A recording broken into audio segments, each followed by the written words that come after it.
এয়া হাঁহৰ মাংস কাটি পিচ কৰা হ'ল। প্ৰথমে পুৰি ল'লোঁ, ভালদৰে গৰম পানীত ধুই কৰি লোৱা হ'ল।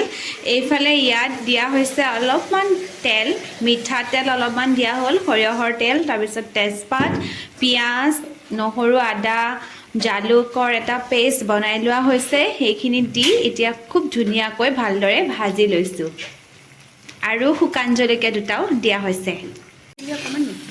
ইয়াত ৰেড চিলি, হালধি আৰু অলপমান মছলা আপোনালোকে দিব পাৰিব।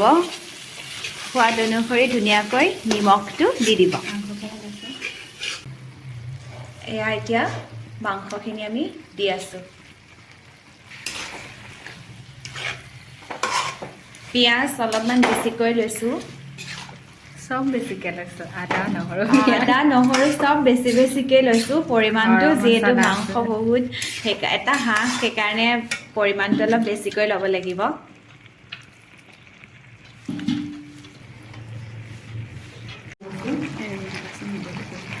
এয়া কোমোৰা, এটা কোমোৰা দিছোঁ, একদম গোটেইটো হৈ গৈছে আৰু এয়া তেল ওলাইছে দেখিছেনে?